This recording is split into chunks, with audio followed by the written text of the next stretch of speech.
2026 marks 250 years since the signing of the Declaration of Independence and the creation of a new nation dedicated to life, liberty, and the pursuit of happiness. America's faced many challenges and changes over the past 250 years, and it gives each generation a great story to tell and a rich history to explore. Here in Caldwell County, we have that same rich history and great stories to tell. And that's what we're going to do. We're going to tell you some of the history of Caldwell County and hear from many of our residents who have great stories to tell. All right, Glenn, how long have you and your family lived in the Blackberry community? Well, I was born in 1939, and that's how long I've been here. My mom grew up in the house I live in over there, and she passed away at 90 years old. Her dad lived in the same house I live in, and her granddad lived in the same house. He built the house in 1880, somewhere along in there. And what was his name? His name was Marcus. Marcus, and his full brother was my other grandfather, great-grandfather. My mom and dad were second cousins. Okay. And Marcus had a sawmill powered with a water wheel down where my sawmill is. And he sawed the lumber out for that house. And my grandfather told me he was 7 years old when they started building it, and he was 11 years old when they moved in it. So it took him a while to build it. He sawed lumber. It's all pine, old forest pine they call it, early growth, I guess, or old growth pine. But it had been sold out of the family after my grandfather died. They sold the whole property here, and a fellow from Gastonia had bought the whole acreage that was left to my grandfather. He had some sisters that got parts here and yonder. My great-grandfather had 155 acres here, and it went all the way to the Blowing Rock, right at the rock there. And he had given that part up there to Barbara, his daughter Barbara. She was the oldest, and she got that part up there next to the rock.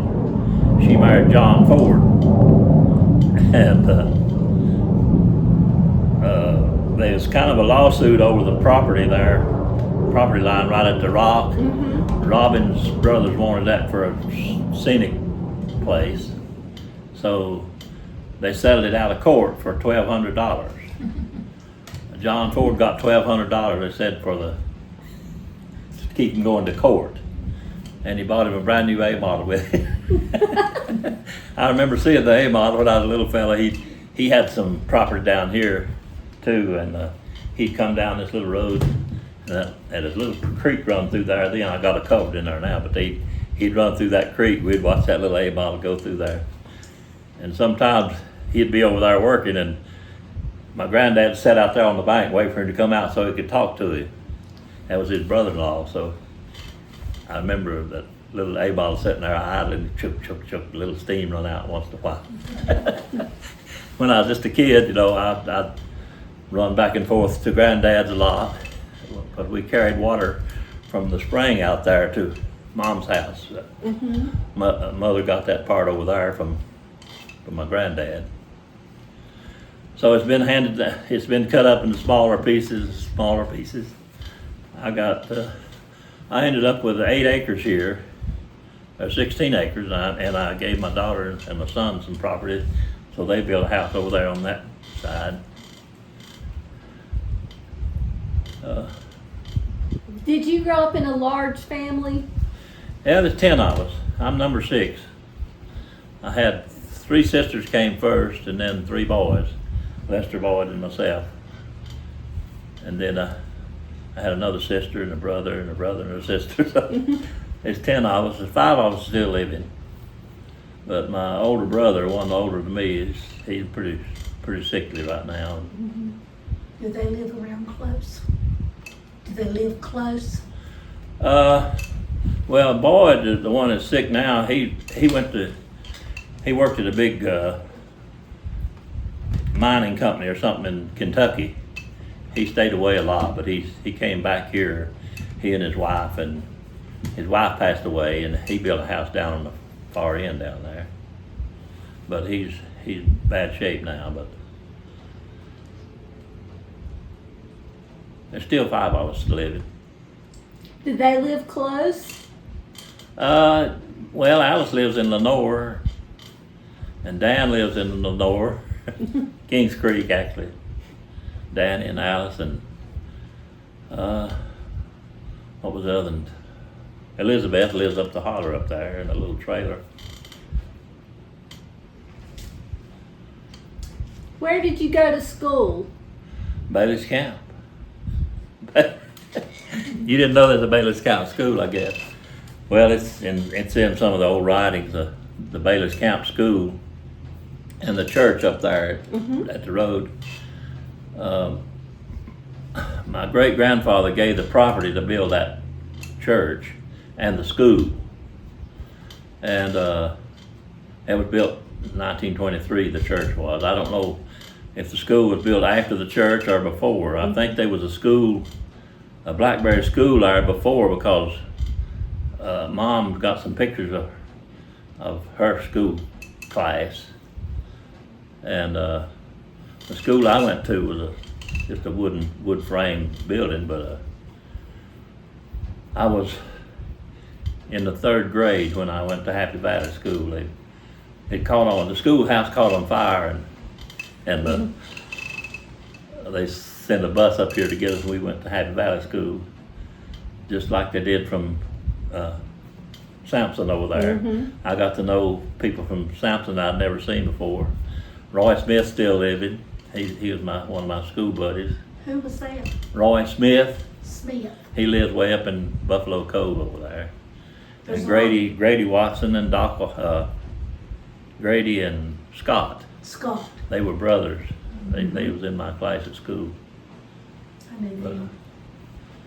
So we rode the bus down the old highway. They was, I think, starting to work on the new highway, and we had to go down the old crooked road. And the bus back then, the seats went long ways in the thing, and if they had to slam on the brakes, we all slid to the front. It took off, we slid to the back. And down that old crooked road, I would get sick and throw up every trip we made up and down the mountain. I would get so sick, just, going around curves. So my years in the 3rd grade was terrible. Did it get better as the years went on? Yeah, I didn't know my ABCs when I went to Happy Valley. I didn't know anything. I hadn't learned anything at Bailey's Camp, but we pretty much what we wanted to do at Bailey's Camp, because the county nurse came by one time to give shots, and they talked me into being first, little fella, and they said, you need to get first so you get it over with.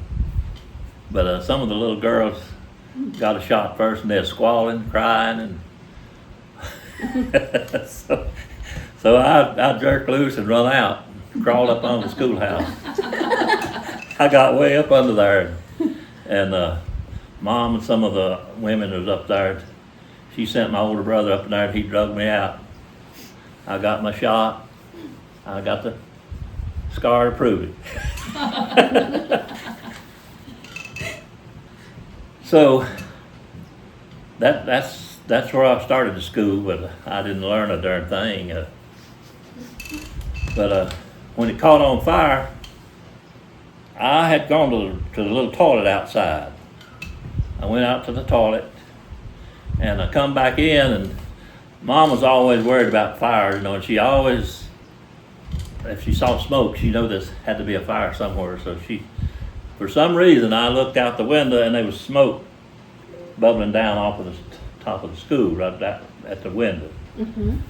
And I told one of my friends that was sitting beside of me, I said, I believe something was on fire. I said, why don't you go to the bathroom and look and see if the schoolhouse is on fire? Now this is just something that I don't know why it happened or how it happened, but he went he went to the toilet and come back or didn't go to the toilet. He went out and looked. He saw the schoolhouse was burning. And he runs back to the door. I can see him now. He put his hands on each side. The schoolhouse is on fire. And we had a band teacher then. And his name was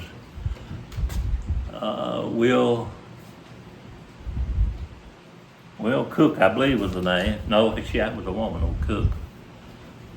Trivet. Will Trivet, I believe was his name. And the fellow that went out there and saw the building burning was one of the worst in the school. He would lie and steal and everything else, but he said, his schoolhouse is on fire. He said, "Wayne, you're a liar." He said, "No, I'm not." As he could tell by the look on his face and the way he acted, it really was. So he run out, and he got in his car. He had an old Plymouth car, and we rode down. A couple of us guys went with him. He rode down to where the road turns in. Here there was a light pole out there on the bank where my sign is, up that way, and it had a metal box on it with a phone inside. And it was for the community to use, but nobody knew how to use it. So he grabbed the phone up. He said, "Hello, Blowing Rock. Hello, Blowing Rock." He didn't dial. He didn't know how to do that. So he couldn't get no answer. So he said, "Well, we'll just run and get the fire department." So he took the car and went on up the road. We could see him going up. And a little bit, the fire truck came, and there was people come, worked on the fire department, and some of the neighbors around. They got right on top of that building, and there's wooden shingles on there, so they put the fire out. But I don't remember going to school there after that. I think they stopped. It didn't burn much. It just burnt a little of the roof off. It didn't burn much of the schoolhouse, but we had to go to Happy Valley School from that point. And I got my rear end paddled every day because I didn't know how to behave like I was supposed to. And I found out years later, I hate to call a name, but I had a teacher that my aunt told me that she went to college with at Boone, and she said that woman was retarded.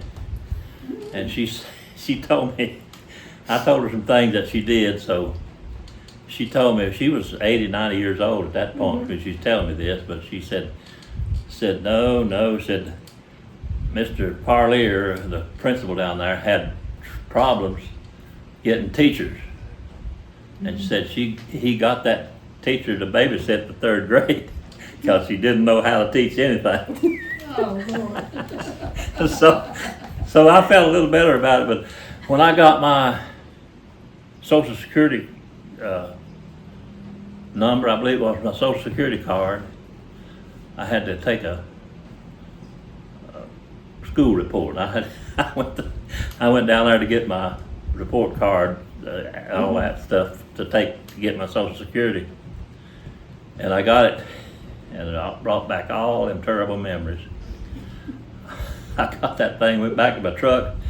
There I am sitting in my truck, bawling like a young'un. Look at that report card. I've still got it over there. It's not a good one, but it brought back all them old memories that was so terrible that year. So in the fourth grade, Miss Louise Miller was my school teacher, and I was her pet. She took me under her wing, as the saying goes, and she knew I didn't know anything, so she spent special time with me. And she'd tell the other kids not to pick on Glenn because he's not had a chance to learn like you have. And so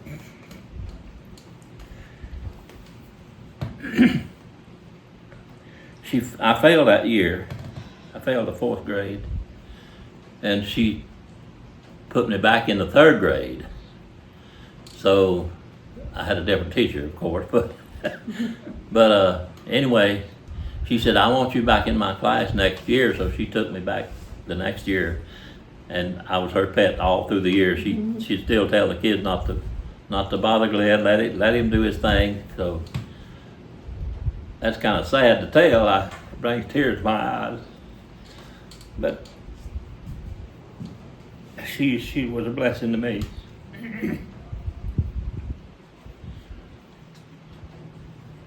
Did school get better after that? Yeah, the fourth grade, after the fifth grade was pretty good, and the sixth grade was Miss, I have trouble remembering names, Patterson. Miss Patterson was my teacher in the sixth grade. I was learning some things by then. But I still slow on my learning, so Tom Winkler from down on the river he was in my class, and there was another boy in there that was kind of rude and didn't know how to do stuff, and Tom Winkler sat between us. He was the biggest one in the class. He controlled us a little better and made us behave. He was my best buddy from that point on. Well, what was it like growing up in Blackberry? Well, I remember a lot about the school, how we played in the woods and played fox and hound. Somebody'd be the fox and we'd all bark at them and run them all around through the woods. That was at school, but Blackberry, this is called Bailey's Camp, actually. It's named Bailey's Camp. This was an Indian campground. And it was told that a man named John Bailey came here and hunted with the Indians. And I've got a lot of arrowheads over there that I've collected from this property here. But when I dug my septic tank ditch for the septic tank, I found 3 places where the ashes, big black circles of ashes where they had campfires in 3 different spots up through there. And I found some down there where my sawmill is. But there's been a lot of arrowheads found around here and stuff. People come, my nephews and people look for them, But it was named after John Bailey. And I had a Miss Elizabeth, I can't remember her last name, but she was a librarian at the college at Boone for a number of years. And she did the research trying to find where John Bailey was buried or who he was, but she couldn't get anywhere with it. I've got a book that she put together, but she said there were so many named John Bailey that she couldn't figure out which one to search for. Right.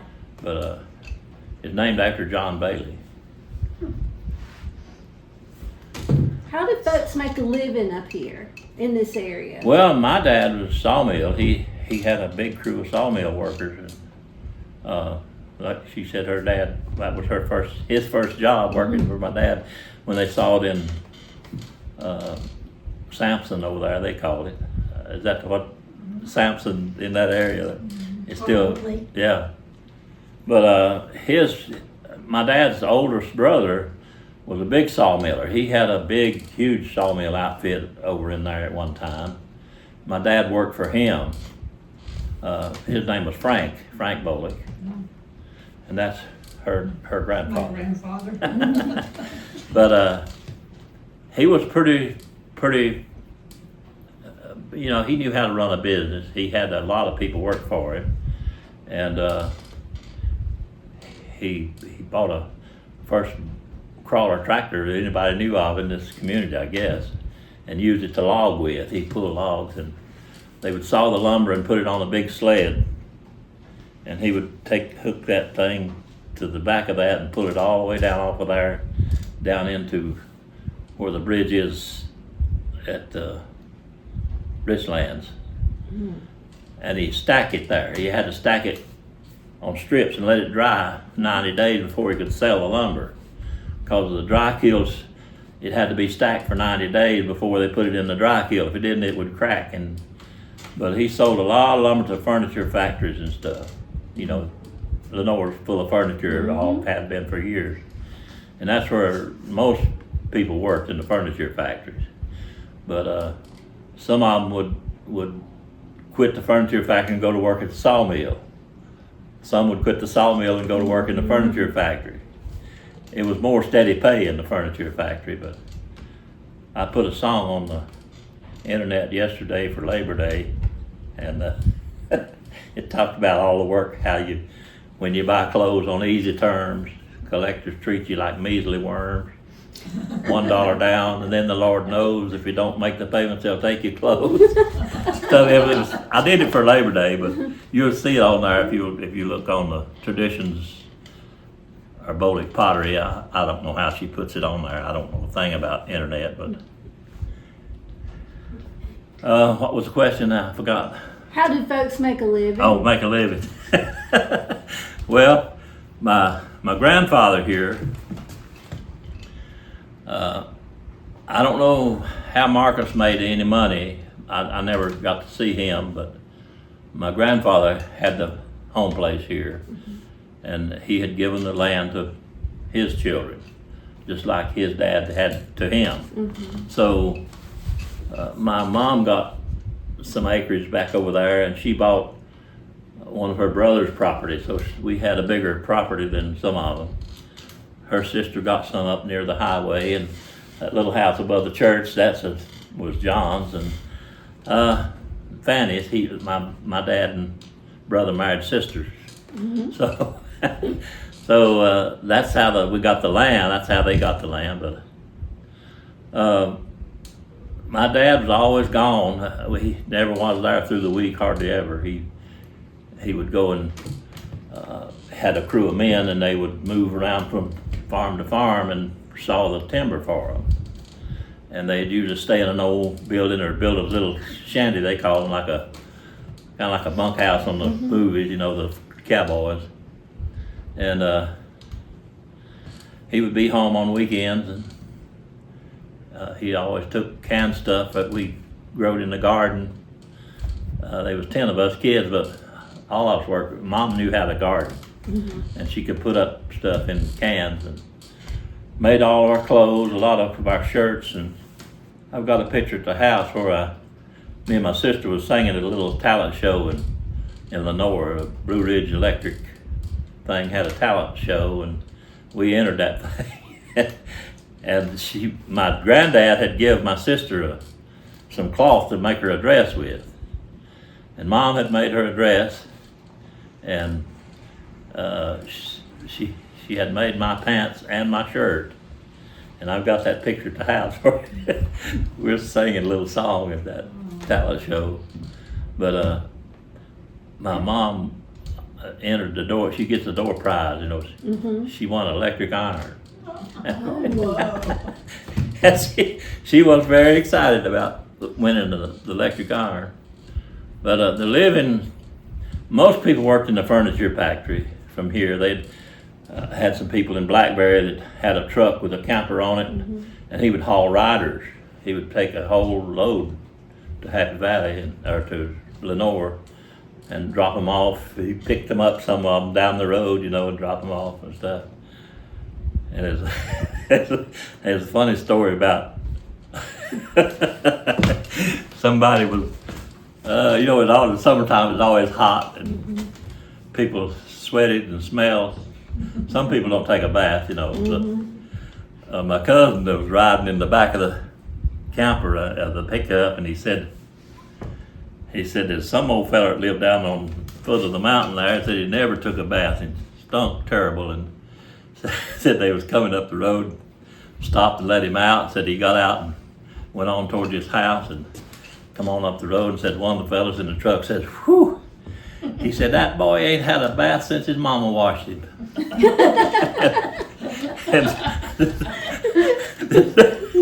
the other fella sat over pretty witty, you know. He said, "No, and she wasn't too damn particular either."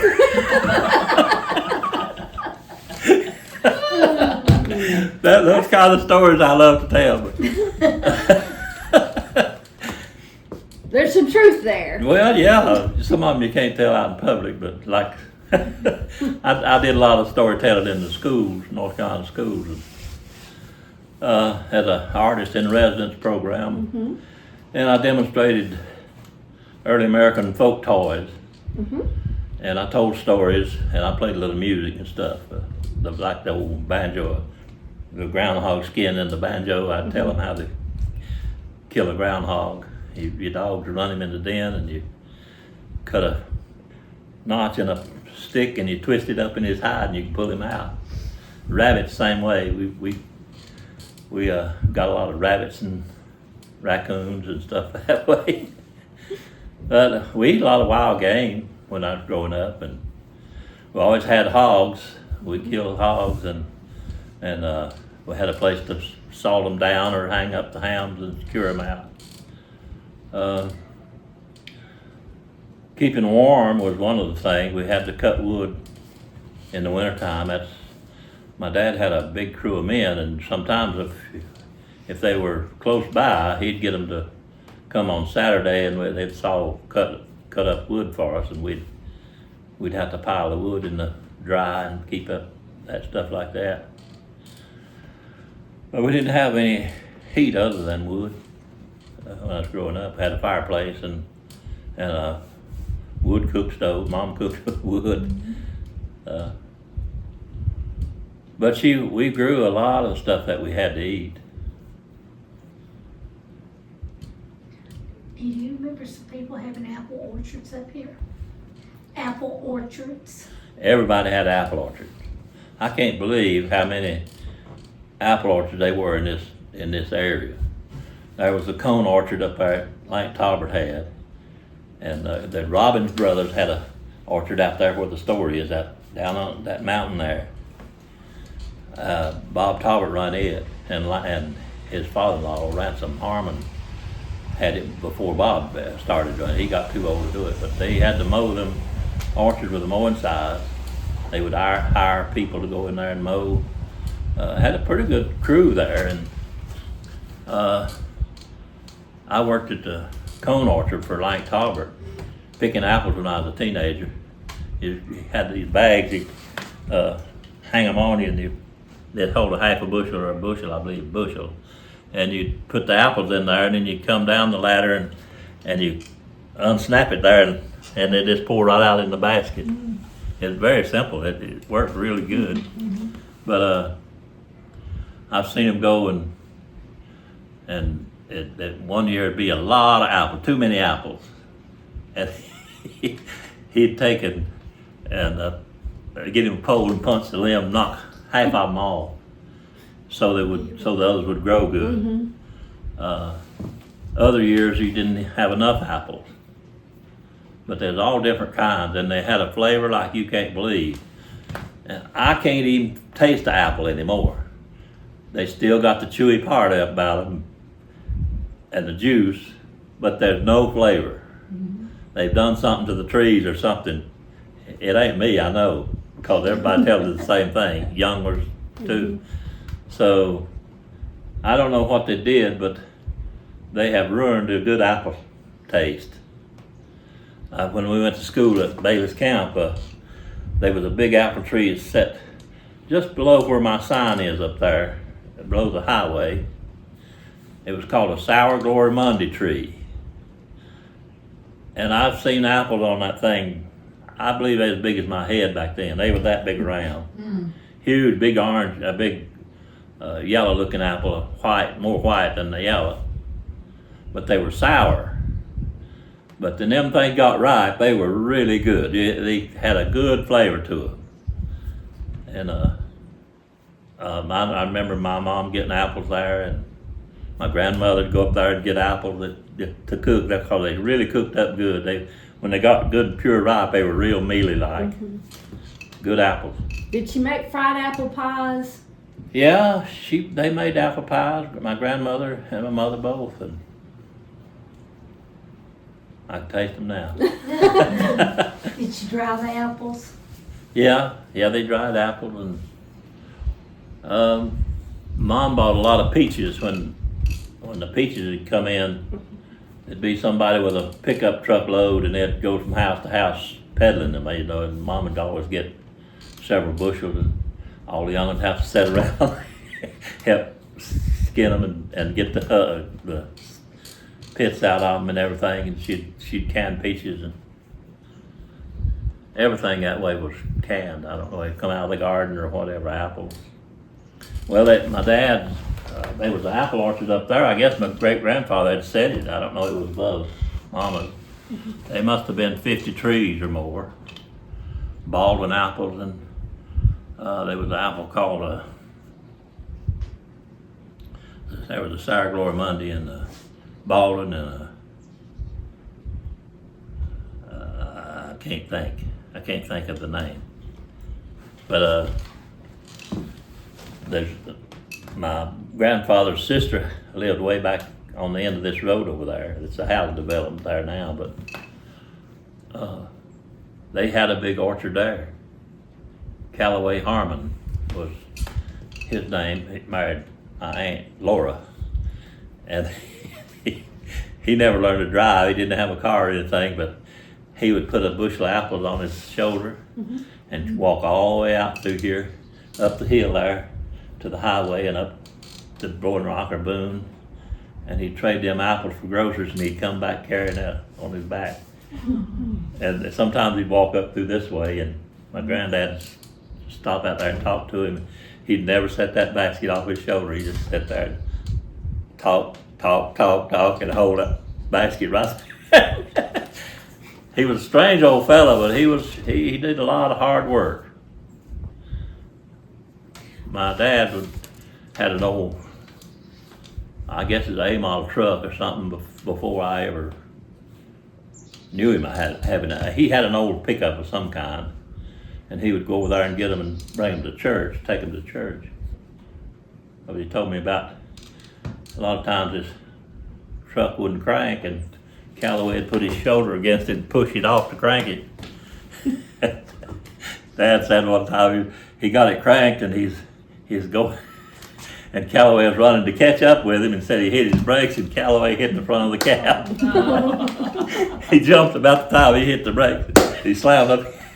My dad would tell that and just laugh like crazy. I don't know if this is what you want to hear or not. No, this is perfect. It's perfect. Did you go to church up here at the Lutheran church? Did you go to church at the Lutheran? We went to Bible schools and stuff up there, but my dad and Mom married. I think they might have slipped off and got married. They were cousins, you know. But my granddad here was one of the head people in that church. And Mom said they went there several times after they married, and they never would open the doors to the church so Dad could join the church. So when they built the Baptist church, he joined over there, and Mom went with him. So I grew up as a Baptist, but I'm Lutheran all the way, I guess. Which Baptist church? Which Baptist church? Bailey's Camp Baptist. Oh, okay. Well, Miss Sharon has found this picture. That came from Pam Cook, and I asked you the other day, and it's on the telephone, but so you couldn't see it very well. And that's supposed to be the Boyne Rock Turnpike. And we think that it may be over where we thought that the Talberts lived.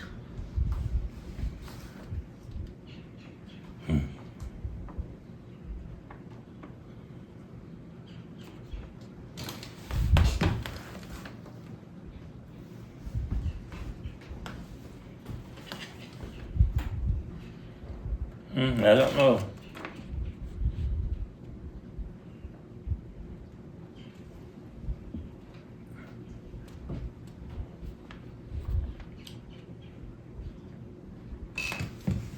Sent that picture to Gene Ford, Reggie Ford's dad, Yeah. and he told me about his grandmother, Edna Talbert, to ask her, but Gene thought it looked familiar, but he couldn't decide if it was or not.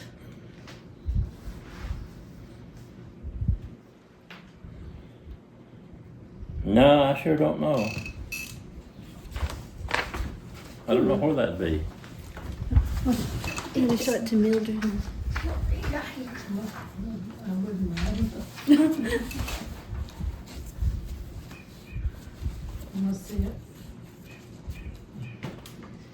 Lenore. What other families were around here besides the Bolicks? What other families lived up this way? You were talking about Bailey's Camp, or? Bailey's Camp, Yeah. yeah. Just in one area. Yeah, anybody.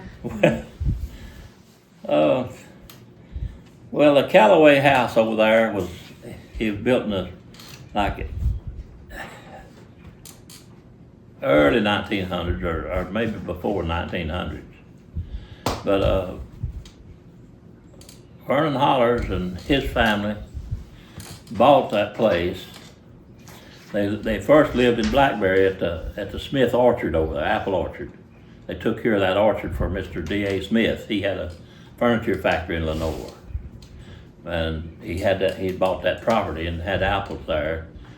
And that family took care of the apple orchard. And later on, he had a machine there to make these round spools that puts in the end of carpet rolls. Mm-hmm. He made them little wooden spools. Them boys, they had a machine there to do that, and them boys, they're my age, Kenneth and Elmer. They're both dead now, but I'd go over there and be with them some, and I'd watch them turn out them spools. They got so many cents a piece to make them. Mm-hmm. And he would sell them to some company. He's pretty sharp. He had a good head on him. He had the furniture factory, and he had a little sawmill over there. They worked at the sawmill some for him. He cut his own timber and logged it with horses and cut that. But the Hollers family lived over there. They were 10 in that family. And Kenneth and Elmer was my age, and my older brother's age. We were together all the time. We played basketball together on Sundays. We'd go over there, and they had a goal up on the barn, and we'd shoot basketball. And after we got automobiles, we courted together and went together, in the car and everything. But yeah, they were 10 of them, and they walked to church every Sunday. The whole crowd of them would come. If the boys got old enough to get a car, they bought a 40 model Ford. Me and the boy went with them to Boone, and some guy running a service station over there, and they had saved up $100, and they borrowed $100 from their granddad, and they got that car for $200. And we went everywhere with that little 40 Ford car, going to Lenore, and we thought it was courting, we'd go. We'd see a girl every now and then that we could talk to. Them old mountain boys, they call them. Well, I knew Ken Hollers. Yeah. He was good. He was a good friend. Yeah, he was my buddy, yeah. Well, how did you meet your wife? Well, I left here when I was 18 years old. Me and Kenneth left together. And my brother-in-law was foreman of a rock quarry group. They crushed stone for superhighways. And my older brother and Kenneth and myself went to work with him in South Carolina. We went down there and got us a job at the rock quarry. Mm-hmm. And now what was the question here? How did you meet your wife? Oh, my wife, yeah. So we went to work at 18 years old, and the boy was 20, I guess. But anyway, we stayed there in South Carolina about a year, crushed stone and left a huge acres and acres of gravel for the superhighway that was going to build there. We moved to Durham and stayed 2 years. And when we left there, we had a bigger pile of gravel. So I moved to Asheboro to crush stone for that bypass, 220 bypass. And I met her one night before she went in to work on the third shift. She worked in a hoser mill at Ashboro. Me and my Kenneth drove into a little drive-in grill to get something to eat, I guess, about 10, 11 o'clock at night. And her friend was parked there, and we went to talk to them out of the car, you know. And so I made a date with her that night to meet her one evening before she had to go to work. She wanted to take me to her home so I'd know how to get to her house. So I met her there one evening, and we drove back down to her house, and she showed me the pottery.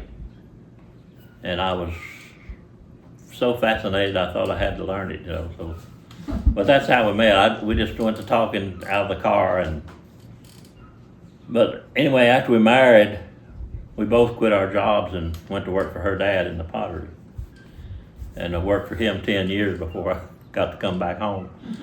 So that's how the pottery started. This pottery, yeah. Yeah. But she's a 5th generation potter. I mean, her people were all potters from way back.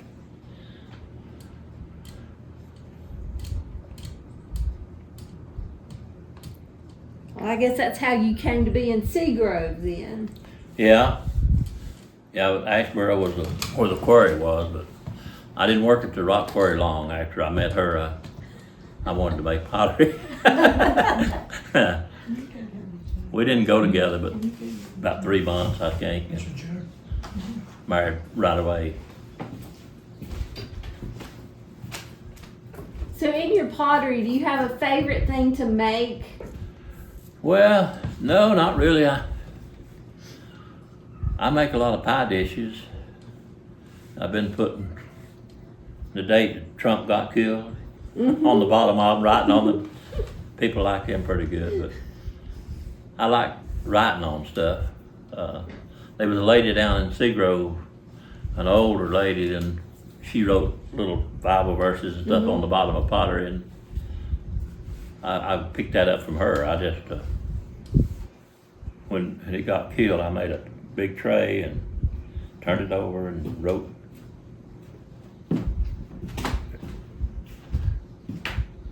Trump, what's his name, Donald J. Trump. Donald J. Trump. I wrote that on there. Took a bullet to the ear today. And I put the date on there. And people would just grab them as quick as they come in, but I don't sell many of them no more, but they sold a bunch of them. May I ask you a question? Do you know some Bradshaws that lived here? Yeah, there was an old house way out the end of the turnpike road here, toward the end. That's in now. We used to go on to the north, but on the old turnpike road, it goes by the church out there. There's several houses out in there now, but the Bradshaw house was the only one that I knew of out there, and Henry Ford house. There were 2 houses out there, and Stafford Hartley built a house out there later on. But the Bradshaw house, Jim Bradshaw was a preacher, and I never met him. He passed away before I ever met him, but Mama's sister married Frank Bradshaw, and he had a sister that lived with him out there, and we walked out there a lot. Mom would walk down the creek there and across a little valley there. You get right over to their house, or they'd walk out that road one. Then there was a house on the curve, right on the first house you come to out there is in the curve of where Mama's property ended at that road. Above the road there was an old house that, there was a log house there first. I don't remember the log house, but that's the logs out of it, right down that second building there. They had torn the dwelling house down and built that little house for a smokehouse, put hang hog hounds in, and the lady that bought the place there wanted it torn down, so I got the logs and put that building back up. But anyway, there was some Germans lived out there for several years. Can't think of the name now, but he and his wife, me and my brother sold grit papers, you know. We'd sell them a grit paper, and we'd knock on the door, and she'd come to the door, and I'd say, "You want to buy a grit?" She'd turn around to her husband, she'd, "You want to buy a grit?" We would laugh and tickle us to death. And "You want to buy a grit?" But they'd buy a paper every now and then. But they were strange. We didn't never get to know them very well at all. And after my grandmother, my grandfather passed away, my grandmother lived with Fanny up there at the house above the church. And he would walk out to get his mail, you know, the old man would. And if he stopped, she was out in the yard one day, and he stopped and talked to her a little, and a few days later he brought her a big bottle of wine. She said, "That old rascal brought me a bottle of wine." She said, "I took it out and busted it on the rock." She thought he was trying to flirt with her, I think. But she went on and on about that. That old rascal brought me a bottle of wine. But I never knew much about where they came from or nothing. They were strange people, and well, we was kind of scared of them. I don't know, you know, one of those things. Yeah. When did you move back to Blackberry? 1973, Bailey's Camp. Bailey's Camp, sorry. She's got Blackberry written here, Yeah. so. Blackberry Road, but everybody says Blackberry, but it's Bailey's Camp. Bailey's Camp, yeah. Blackberry's further over. Yeah, I'm down. Watauga County. Yeah, the county line is over there next to the river. Yadkin River runs down through over there. This little creek runs into the Yadkin and down in the Richlands. It's got two headwater springs on the Yadkins, and one of them is at Green Park Inn, comes down this way. The other one is over in Blackberry. You go around a big curve. There's a big barn sitting right in the curve. You've been over there? Right where you go around that barn, that little stream that comes from up there, that's the headwaters of the Yadkin River. Wow. And I had a guy here several years ago, and he wanted to know where the headwaters was, and I told him at the Green Park Inn. He said, no, he said, there's another one. He said, I won't find that other one. He said, my grandfather or his dad, somebody had a house there years ago. And I got to studying, and I happened to think where that was, and I told him, I said, well, I said, you keep on Blackberry Road till you get to that old barn. It'll be right in the curve of the road. I said, that stream that runs under the road right there, I said, that's what you're looking for. He said, I've got to go see that. So he did. He went there, and him and his wife, they came back by and said, we found the place, and we know where our grandfather's house was. There was still some stuff there that he knew. They had told him where they had a house. I can't remember the name, but it seemed like it was not Weinberger, but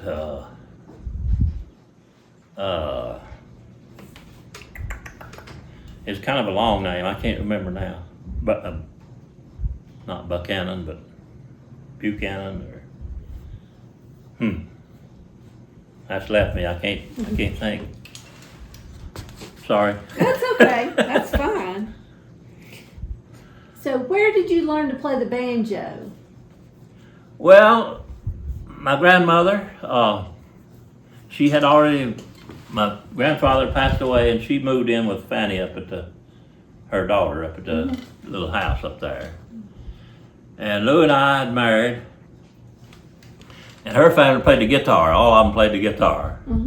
I always wanted to play, but she showed me the chords on the guitar, how to make chords on a guitar. I learned from her and her family how to play the guitar, but I had bought a banjo, and we'd come to visit Mom. Had the 2 kids in the car, and I had a guitar in the back and a banjo laid in the back seat. And we spent the weekend here at Mom's, and we was going back home on Sunday evening. We left to go back home, and I wanted to stop and see my grandmother. This story is so sad, but grandmother, Dad was a fiddle player. Okay. And he was a super fiddle player. I never saw him, but everybody told me that he was a champion fiddle player. And I didn't know it that she'd ever played the banjo. I'd never, they lived here, they went busted in the crash of 29, you know, Granddad didn't have a thing. He had a little store up on the highway there where my sign is. He had a little country store there and sold stuff. But I never knew him to have any money. I was back and forth here as a child, but we stopped up there to see her before we went back to Seagrove. And when we come back out to the car, she walked with us, and she said, "Well, there's an old banjo." Said, "Hand me that thing." Oh my gosh. And I just picked it up and handed it to her, and she went to tuning on that thing, and I could have fell over. She, I'm sorry. I'm sorry.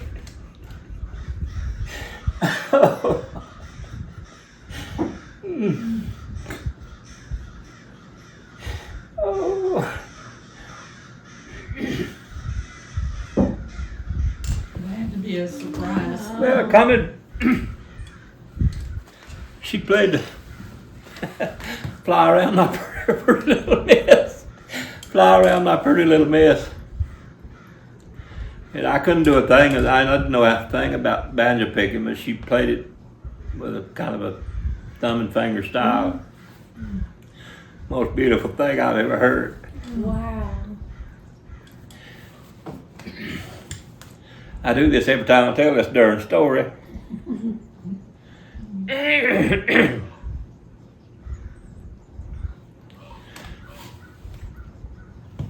My grandfather played a harmonica. That's all I ever heard any of them play anything, but he had a harmonica always on the fireboard at the fireplace. And she and my granddad and his sister was very old. She lived to be 90 years old, but I mean, as a child, I'd run back and forth to see them, you know, and be over here and get wood in for them and stuff. But they would sit there by the fireplace and sing hymns, and he would sing the bass, and Grandma would sing the lead, and my aunt would sing the tenor. Make the hair stand up on your head.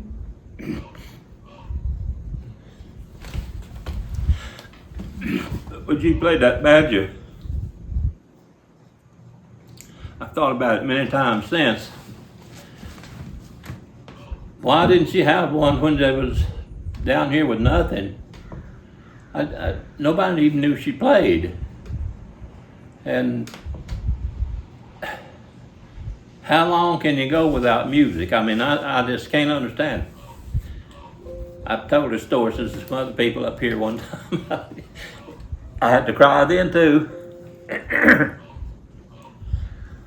But here there was with nothing. I mean, they had nothing. And I've heard my granddad sit over there and on the porch or something, he said, "Well, I let people have stuff on credit at the stores, and said they'll never pay me. I've got it on the books, so I'll never get no money out of it." I was over here one day, and he talked about a fellow that was a mail carrier here had owed him a lot of money, or not, to him it was a lot, Right. maybe $30, I don't know. But he said, "No," he said, "that so-and-so will never pay me." And he drove up in the yard here one day, got out, and Grandpa said, "Well, that's so-and-so." And he paid him his bill, paid all of it at one time. Granddad broke down the ball and hugged that man and said, I give up on you. He said, I knowed you would never would pay. And he hated himself from that day on for saying he ain't gonna never pay me.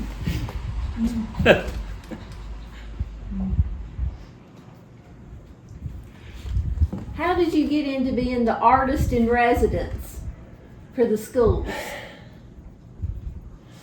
Well, I don't really know. Actually, I told a little story at school when I was going to school. I told a little story about the dogs. I learned off of the radio. Tex Ritter had told this story, and I learned the story, and I told it at a talent show at school. And everybody called me, the dog's name was Shorty, the one that had talked about so much, but I told that little story, and everybody, I was somebody from then on, you know, up until I was probably in the 4th, 5th grade, maybe 6th grade when I told that story. But I became somebody that people actually knew, the seniors in school or the older people would call me, there goes Shorty, there goes old Shorty. And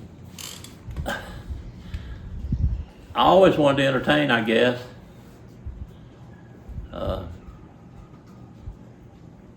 I can't remember. I guess it was after I went to get my high school diploma. I dropped out of school in the 9th, 10th grade or something. And I would see all my schoolmates, you know, and I wish I'd have finished school. So my son, he dropped out of school too, and he wanted to get his diploma. So I told him I would go with him and try to get my diploma at the same time. So we went to Boone to the community college, I guess, and started taking lessons from that teacher there. And I got my diploma, and I was very pleased. So when they had a class reunion at Lenore somewhere, one of the restaurants down there, they had a class reunion, and I took my diploma with me so I could show off a little bit. And so after that, I began to entertain a little bit along, and I can't remember where I got started at the schools, but Ray Hicks was a storyteller, you know, in Jonesboro, Tennessee. I ran around with him a good bit, took him places, and he had a big influence on me for entertaining, you know.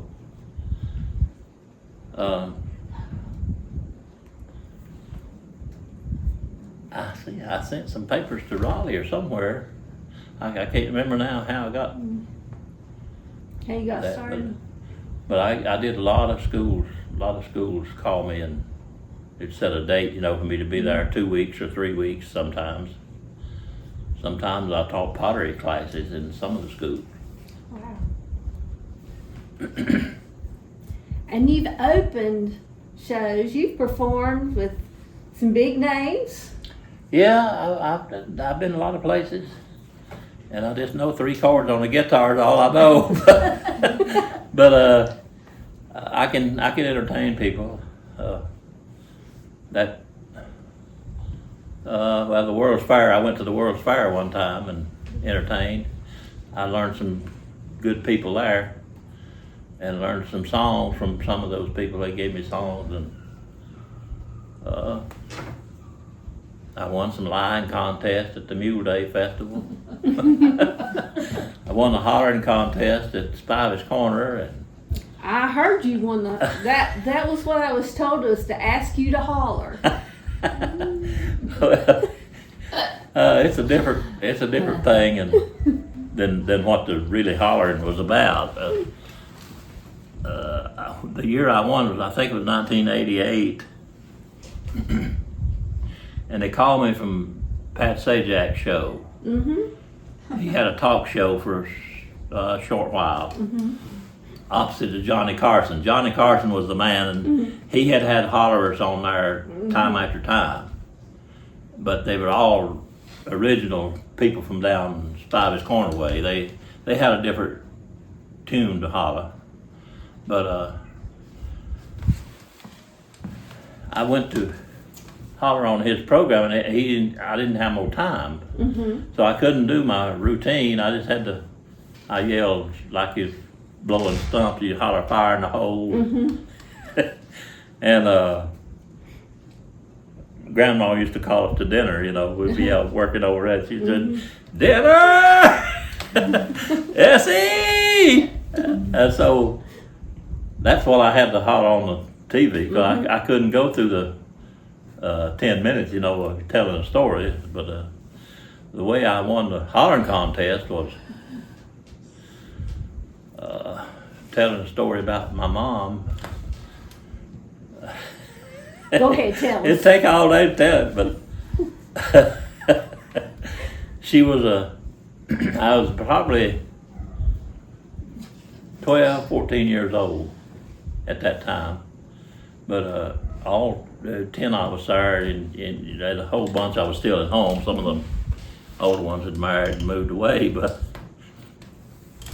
she was always scared to death us young ones getting hurt, getting cut or something. But she hollered at me to get wood in, get some stove wood, so she had to cook supper. Said, Papa be home then, and not too long, so he'd be home for supper. And about the third time she told me, she got kind of rough. She said, get out there, get that wood. So I went off through the house, down the steps, into the woodshed, and I guess the wood was already split. I don't remember chopping it at that time, but I had an armload of wood. Well, my sister always kept the radio on in the house, and Hank Williams was singing. She's a long gone tonight. I'm lonesome blue.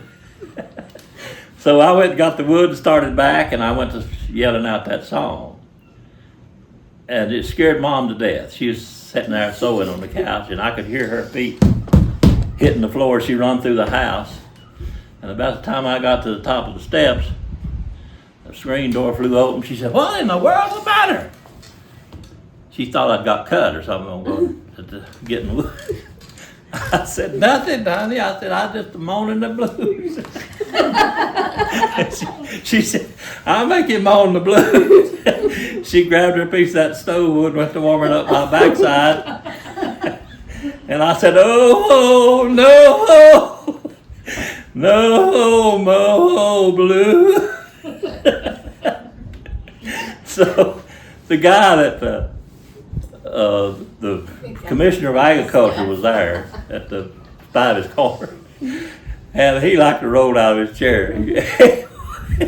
He was dying laughing, and I think he's the one that caused me to win, because he was always there. I think he picked the winner most of the time. But all the time I was telling that, he was doing this. And he got right out on the edge of his chair doing this number, you know. So I'm sure he's the one that got me the prize, because they fellas there could holler them old tunes like they did down there. Actually, it was a way of greeting and good morning, because they're going to hook up their mules and plow all day in these big bottom fields. And they would yell down to the next neighbor, and they had a little tune they'd yell, and he would answer them back. And them old fellas could really, they had the yodel or hey, they had to, I can't do it like they do it, but I did something totally different than what they had all heard before. But that year, they always had that, and it's so hot, it's 100 degrees, you know, down there, but they always had a prayer before they started the contest. There was some preacher there that day that asked a blessing over that thing. The most humble prayer I've ever heard. I've never heard anybody pray in the church or anywhere else that touched me like that prayer did. He was super good. I wish I had a copy of it, but I've tried. I can't find out who it was. I think they stopped having that thing now, but it was a fun trip. I went 2 or 3 times, but the year I won it was 1988. I'm pretty sure of that. You asked about the families. There were quite a few Bolicks. There's some Bolicks lived across the mountain. And the oldest people that I remember was a Callaway Harmon and my aunt Laura. Mm-hmm. And there was a couple that lived in Rocky Knob. Mm-hmm. They were, that picture, I think I got it right here.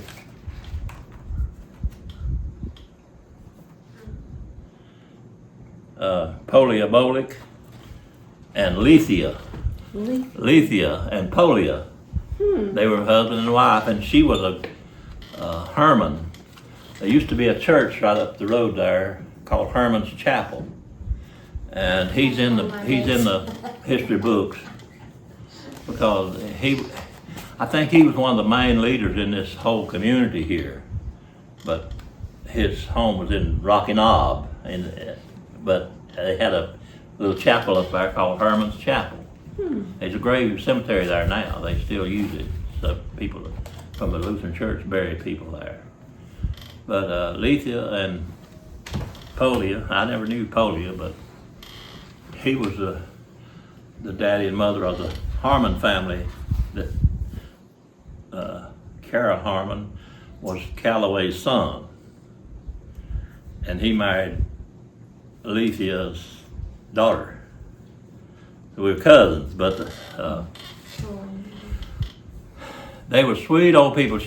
We went coon hunting when I was growing up, and was over in there with a bunch of us young boys, had our dogs, and and her grandson was with us, and we come by her house, and in the night, 10, 11 o'clock. We knew she had apples in the apple house, but we started to go in there to get some apples to bring. It's her grandson and stuff, but anyway, she had a padlock on it. And he said, hey, I can go up in the top and come down to get some apples. Said, we'll go ahead and get some apples anyway. So he goes up in there, thundering around there, getting down there to get the apples, and here she comes with the lantern. He had the key with us. Said, yeah, boys, I'll have to open it up. So he comes out of the building. He said, you're going to get some apples anyway, wasn't you? Well, I'm glad she came with a lantern and not a shotgun. Yeah, sweet old lady. They were sweet people. But there's just always stories about people like that. And there was a family of Woods that lived on below them down there way years ago before the Depression days. And Mr. Polio usually had a little money with him. But the preacher Woods, what was it, Lee? Everybody just called him Preacher Woods. But he had an A model car, and they lived in there behind where Polio lived. But Harold Woods lived at Blowing Rock, but he grew up back in there. And he had 2 brothers. His 3 boys, but the preacher was supposed to go preach on Sunday morning, but he didn't have any money to buy gas with to get there. He had an A model car or something. But he sent Harold up to Polia's to see if he could borrow a couple dollars. And Harold told me this story. He said Polia would give him 2 silver dollars. Mm-hmm. And he took them back and gave them to his daddy. And they all got in the car and went. He preached a message, and he come back home, but somebody had paid him a little bit for being at the church. He come back home, and he had to go back up to Polly to take the $2 silver back to him. So that showed you something about the people. I mean, people did that back in those days. They just helped each other in every way. Killing hogs, the whole community would get together and kill maybe 2 or 3 people's hogs, and they'd always, the women folks would cook a big meal, and they'd have a meal at whoever house they was killing hogs at. Yeah, Granddad's old spring is still out there, but they had a little spring house there with the water run out of the spring and down through a trough in this building, and then that's to keep the cattle out because it's all in pasture. But they put their butter and milk in crocks and set them on that trough, and the water run through there to keep them spoiling.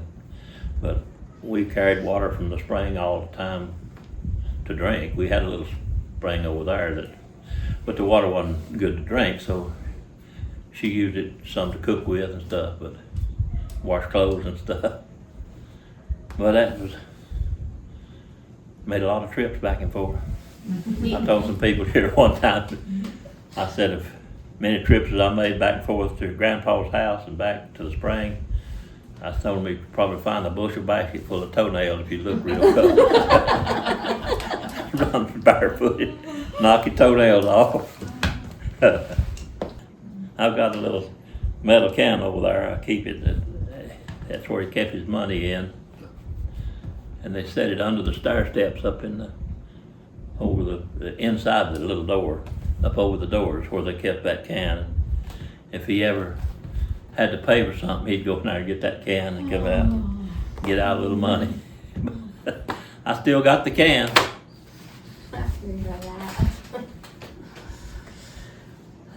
But I tell you that, when they had sat at the fireplace and sang them old hymns, that is precious to me. They sang a song Precious called memories. Tedious and Tasteless. Now, that's the title of a gospel song. It goes, how tedious and tasteless the hour when Jesus no longer I see.